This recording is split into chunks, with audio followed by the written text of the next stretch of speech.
Hi everyone, it's Jose Luis Garcia here again with MCC's Live to You virtual programming. For today, video 3, we're going to create a book form that is inspired by someone near and dear to me. So in the spirit of today's project, we're going to really think of inspiration, collaboration, and connecting with others.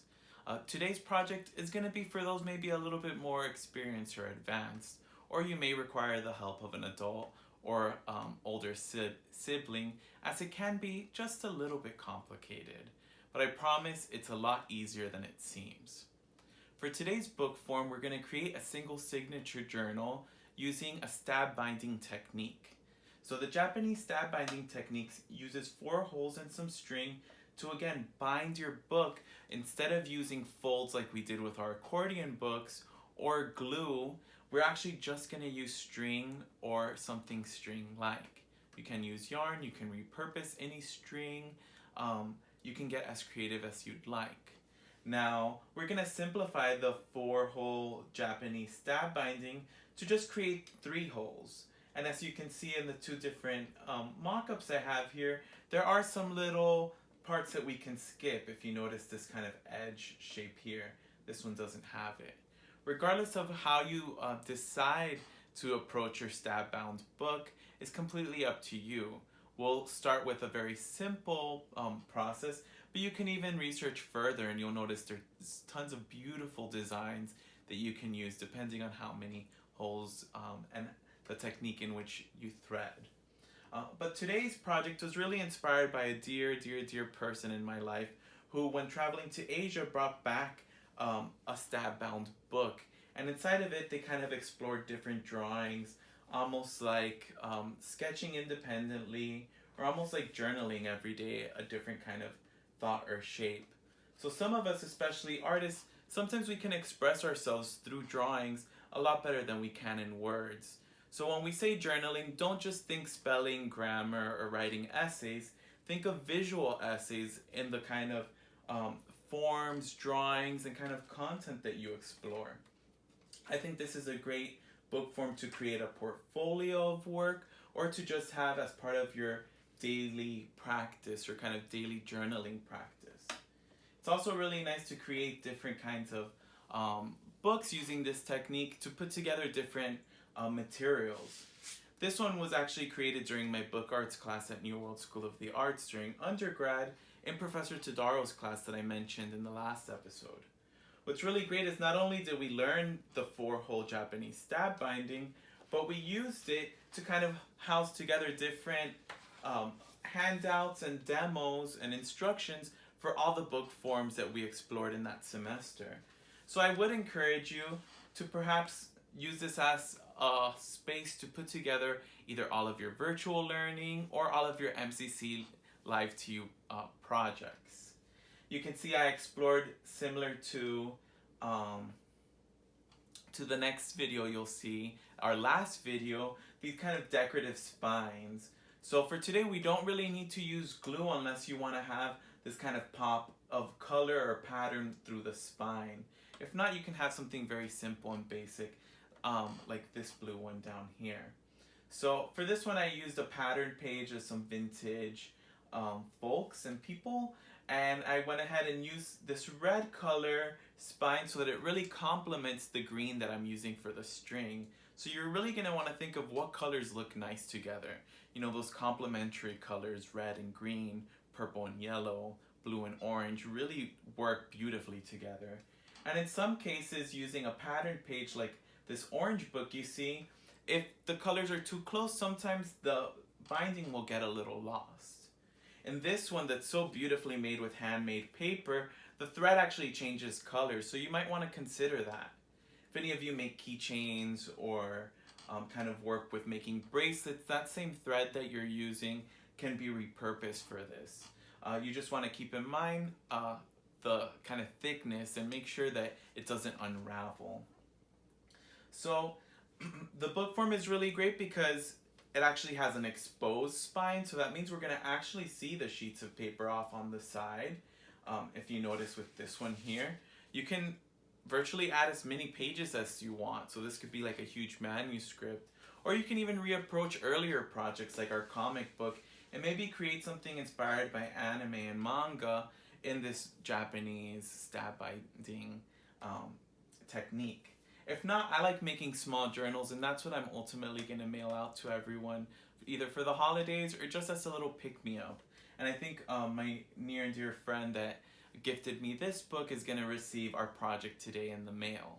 So, in the spirit of collaboration, really set an intention or think about who you want to make something for. This could be someone that's maybe going through something difficult or just needs a little pick me up or a reminder that you're thinking of them. So I'm going to walk you through some of the very simple materials we'll use as the basis for our project, and then I'll give you a moment to retrieve them. So today, as with our last project that we'll end the series with next video, you're just going to need a simple sheet of paper folded in half. Remember, lining up those corners will always lead for you to have nice, even, straight pages.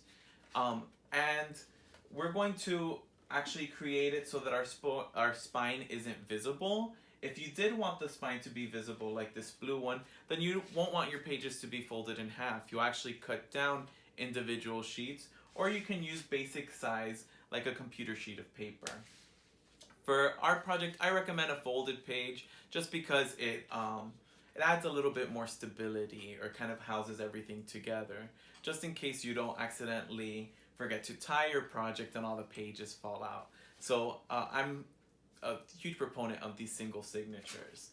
Now, for the outside cover, it's completely dependent on you.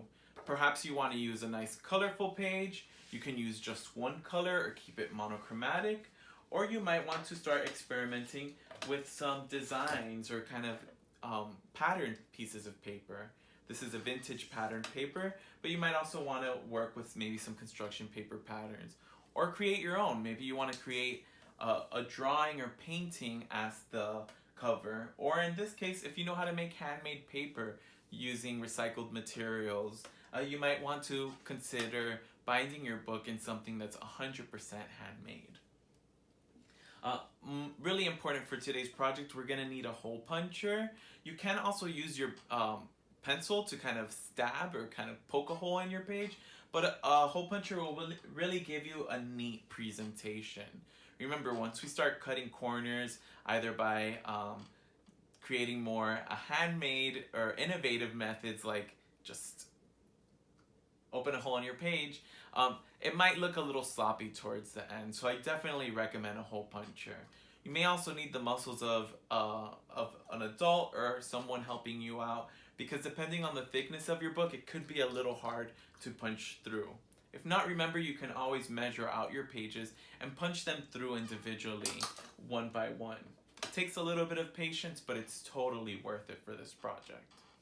You're going to want your safety scissor. Remember, safety scissors are always the way to go, and you'll either want it to cut your string or to cut out individual pages if you want that exposed binding like these two here. You're going to want your string. Remember, the string is probably the showstopper of this book form, so you're going to want something bright that will pop up, and you might want to consider the texture. I like yarn because it's very soft and kind of fluffy to work with, but sometimes it unravels. So whatever string you decide to use, just make sure that it's appropriate and easiest for you. In some cases, it's all you got. All I got is this green string, but I'm not mad. Let's take a few seconds to gather all the materials before we get started.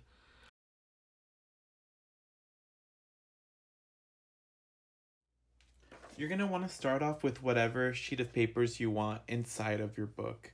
In this case, we're going to use a plain computer copy paper that we're going to use for just basic drawing inside of our journal. Remember, if you want to use some heavier material like paint, you're going to want something a little thicker like a watercolor paper. You can also create a signature by lining up both corners and then creasing your paper along what will become the spine. Another option is to just stack your papers if you want to use multiple sheets.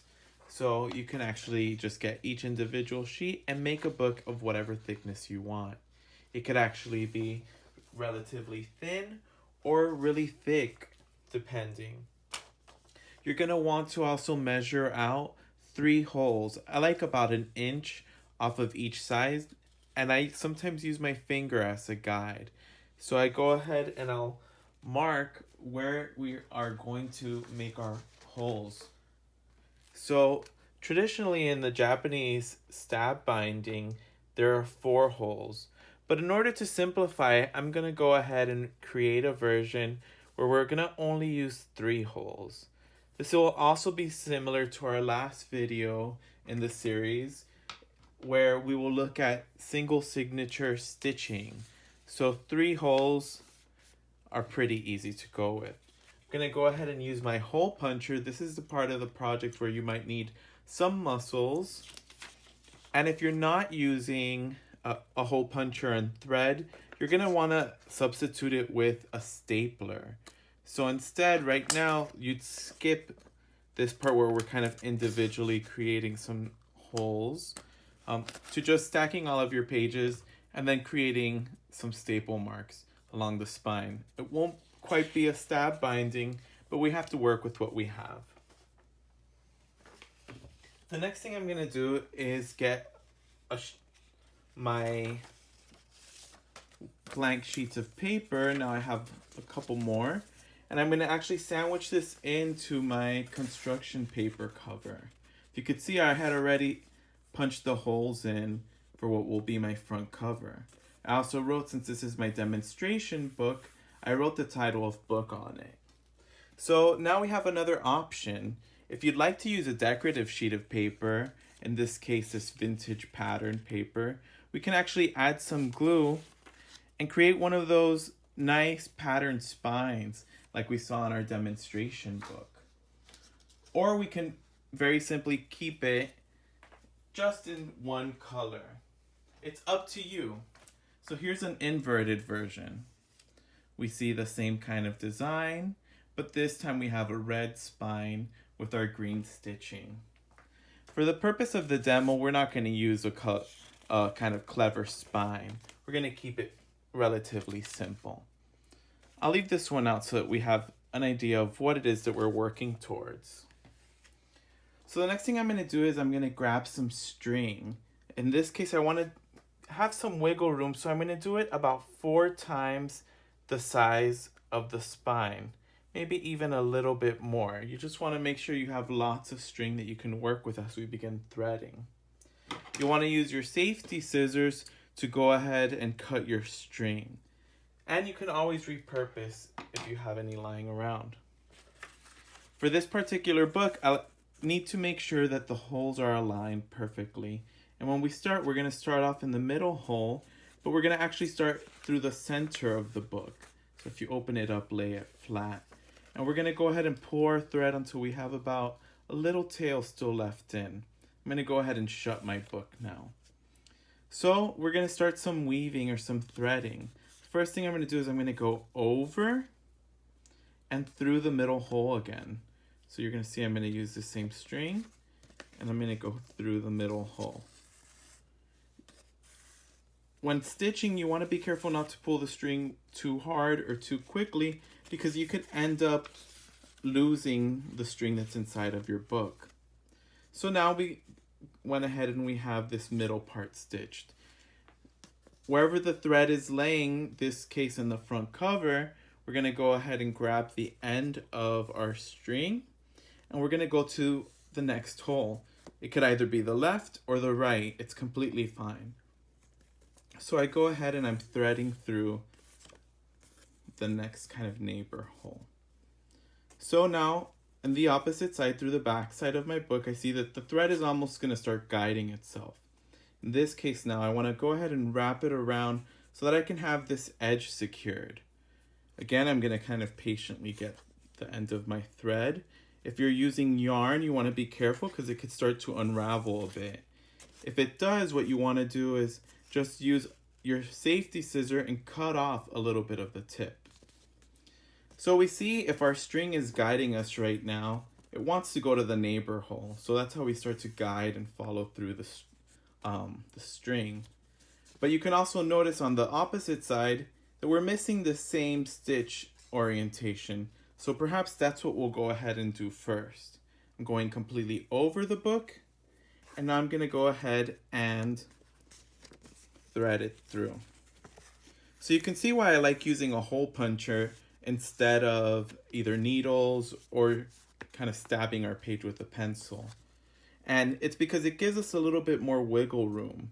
So that's why, even though this project is for advanced bookbinders, I think simplifying the materials to construction paper and yarn, or kind of readily available materials, helps it become a project for all ages.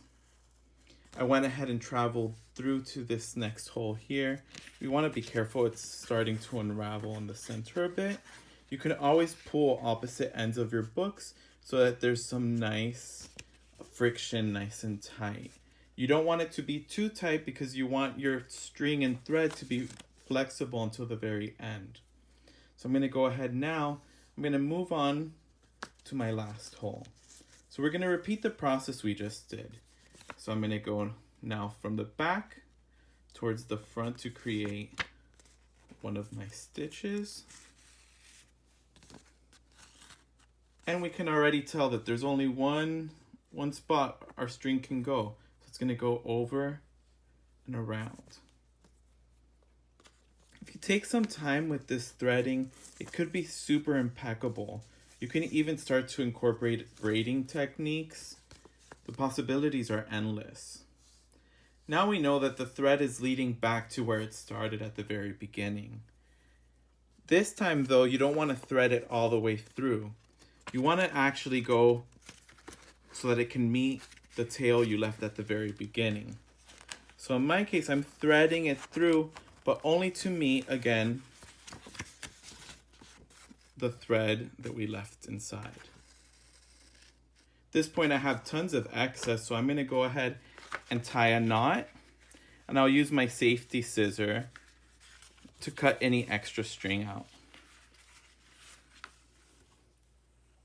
So with some customization, you can really explore with your stab bound journal.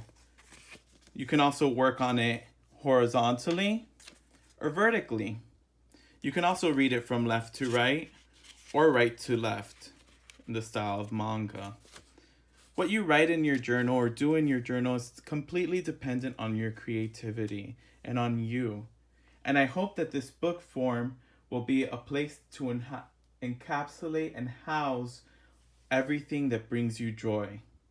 Let's try and use our journals as a place to manifest and to make our dreams a reality. I'm proud to be part of MCC's Live to You virtual programming to offer you cultural arts at your fingertips. This series is where community and culture converge in a socially distant, free way to connect with the arts. MCC is staying connected virtually with creative, educational, and inspiring cultural programming for everyone. See their monthly schedule and be sure to subscribe to their YouTube channel at Miramar Cultural. Watch the schedule, keep up with the videos, or at your own leisure. Be sure to tag them when you post your amazing artwork. We look forward to seeing it.